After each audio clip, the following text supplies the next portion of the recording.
Joining us now is General Joseph Votel, former commander of U.S. Central Command and U.S. Special Operations. He helped lead the fight against ISIS in Iraq and Syria. General, great to have you back. If Israel is, in fact, going to hit military targets instead of the nukes or the oil fields, what might that look like? Yeah, thanks. It's great to be with you again, Elizabeth. So again, in this area, Israel has a wide array of targets they can go after. They can go after potential launcher sites. They can go after depots that store these munitions. They can go after the factories and locations that assemble and get them ready for launch. They can go after command and control nodes. And then they can go after a wide variety of other things. They could go after some of the military or naval capacity that Iran has. So they've got a wide variety. My assessment is they are likely going to target this towards the threat that is most close to them, and that is this missile threat. So I think they will likely go after targets related to that. And how provocative might that be? I mean, the whole concern about hitting nukes or oil fields was that might touch off a wider regional war and, of course, drive up oil prices, but mostly touch off a wider regional war.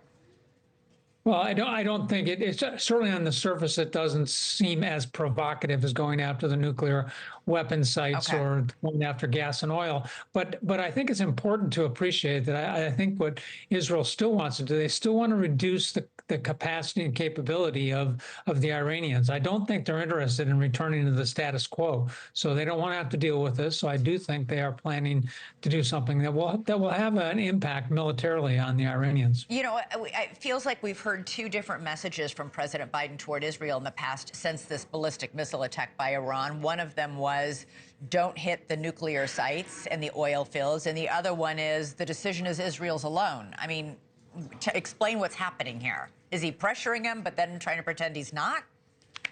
Well, I won't presume to speak for the president, but, you know, clearly this has always been a decision that is Israel's decision about how they are going to respond. And you know, the United States as a longtime partner, as a provider of capabilities and other things for the Israelis, certainly has the ability to provide some advice or input into this. And we would have every expectation that Israel would take some of that into consideration. But ultimately, they have to make the decision themselves. So, you know, I would presume our government is trying to exercise as much influence as it can on the outcome of this, because they like everyone sees the really bad effect of a much broader war between these two countries.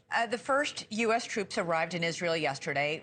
You know, this obviously raises the stakes. What happens if even one U.S. soldier, American soldier, gets killed by Iranian gunfire or fire from Hezbollah or Hamas?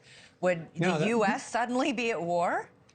Well, that's right. I mean, it certainly would put us on the horns of a dilemma here if one of our soldiers was killed or wounded in an attack on the locations where they are. I think it definitely raises the stakes here for the United States, and I think it would require that we would have to respond. I do think this may be part of the calculus that the United States is considering, that upping the risk calculus for Iran, and certainly demonstrating to the Israelis that we have some skin in the game here, and we are serious about the defense of Israel. Right, because we sent this missile defense system to Israel already once, but without American troops to man it.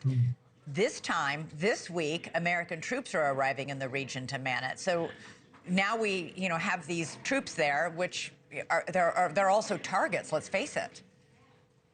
Well, yeah. I mean, they certainly could be. I mean, these are very professional organizations. They'll take all the measures they can. They will be part of an integrated air defense system here that provides mutual support to each other. So while you can never eliminate the risk associated with this, I think there are certainly a lot of things that are being put in place to ensure that they can perform the mission they've been sent to do it, and do it at an acceptable level of risk for our Finally, decision making. thanks so much for watching. Go to joinnn.com to find NewsNation on your television provider.